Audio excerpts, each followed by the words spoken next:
आजच डाउनलोड करा आणि तुमच्या आवडत्या मालिकांचा आनंद लुटा। बास का बास झालं? काल रात्री शत्रुजी काय वागला बोलला ते खरंच लय धक्कादायक होतं।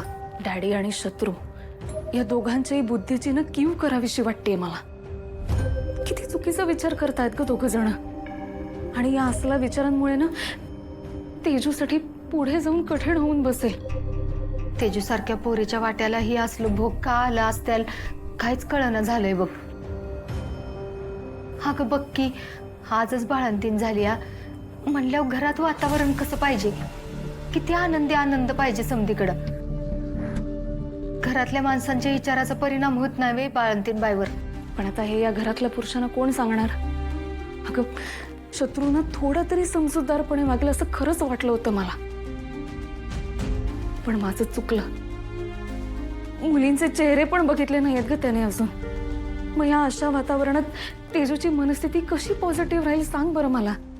ते काही नाही, आपण लवकरात लवकर तेजूला तिकडच्या घरी घेऊन जाऊ बस। ती तर करता येईनच, परतवर आपल्याला तेजूची आणि तिच्या बाळाची लई काळजी घ्यावी लागणार आहे बघ। हो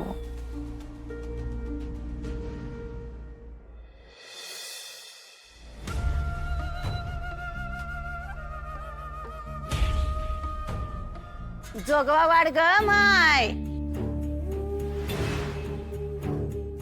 आलास का?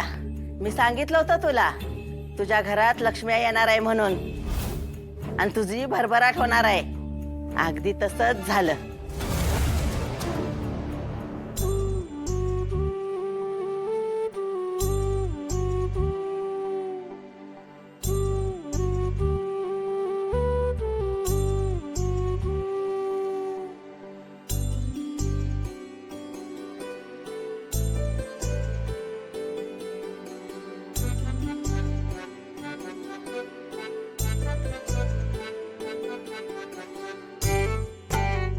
तुझ्या अंगी शानपण हाय पोरी। माणसासनी वळखायची कसब हाय तुझ्यात। आलेल्या गौऱ्यासनी जप, त्यांची नीट काळजी घे।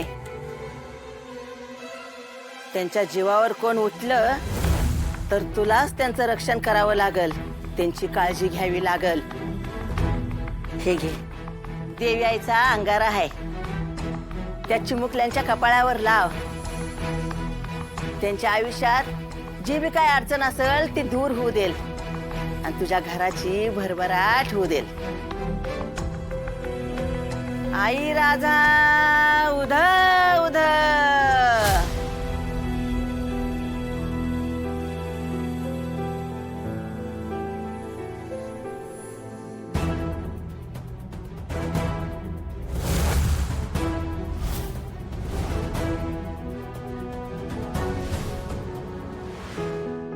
अभिनंदन सूर्या, मामा झाला।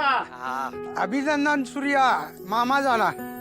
सूर्या अभिनंदन, तू मामा झालास गड्या। पण एक काम झालं केलंस, कोणत्याही वस्तूवर 1 किलो साखर फुकट। सूर्या, अरे तू यासारखा मामा बघितला नाही का? तू बहिणींसाठी दादा तर लाखात एक आहे गच, पण मामा पण लाखात एक झालायच। आता आता घरात 2-2 लक्ष्मी आल्यात म्हणलं एवढं केलं पाहिजे का नाही? दादा सगळं ओके मध्ये रेडी, आता आपण तयार आहे, चला। सगळं व्यवस्थित आहे ना? मग मी सांगितलं तसं सगळं केलंच ना व्यवस्थित? मग अरे दादा तू सांगितलं ना आम्ही केलं नाही असं कधी झालंय का? सगळं सेट आहे, चला। आता वाजत गाजतच बघणार जायचं। देव तुमचं सतत रक्षण करो।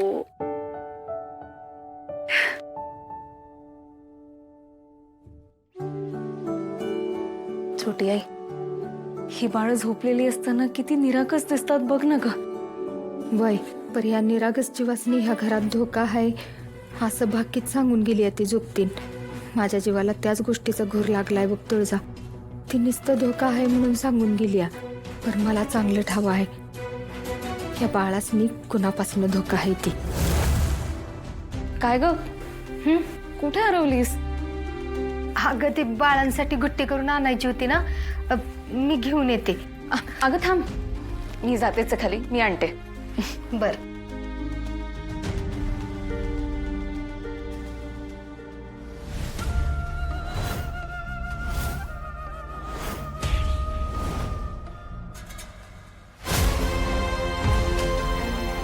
आमच्याकडे हाच एक पर्याय शिल्लक आहे. आम्हाला या घरात नातू पाहिजे म्हणजे पाहिजे, आणि तेव्हा शक्य होईल तेव्हा या पोरी त्यांचा मार्ग मोकळा करतील. आता जेव्हा या गुटीत हे ईश मिसळल तेव्हा त्यांच्याच आईच्या हातून या पोरींना ईशबाधा होईल. एकदा का ईश परिणाम दाखवायला लागलं का ईशा संपला.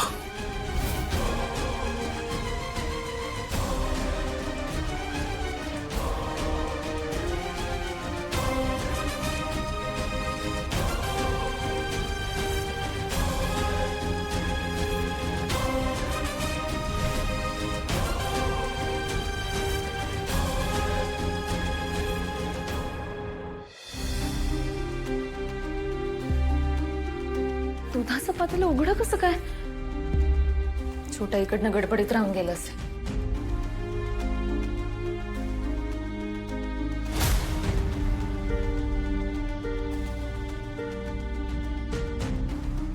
ताईसाहेब, शोभा, वाईट चहा मिळेल का आम्हाला? ताई मी बनवते चहा. तुम्ही एक काम करा, बाळांच्या आंघोळीची वेळ झालेली, त्यांच्यासाठी गरम पाणी काढून ठेवा. आणि हो, मग असे कपडे वाळत टाकले होते ते जरा आतमध्ये आणून घडी घालून ठेवून द्या. ताई, आणि बाळांची ना 1-2-4 दुपटी पण काढून ठेवा. ती आता लागतील आपल्याला. आता कसं सांगू ताई साहेबांना?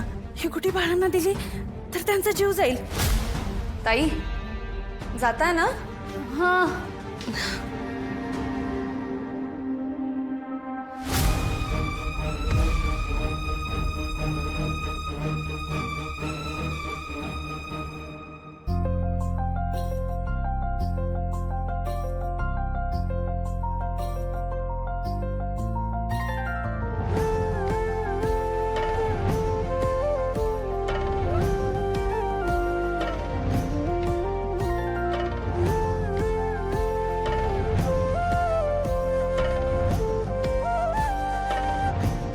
छोट्याने तर आधीच सगळी तयारी करून ठेवली आहे. खरंच आधीच्या पिढीतल्या बायकांना किती मनापासून करायच्या ना घरातलं सगळं अगदी नीट करायच्या.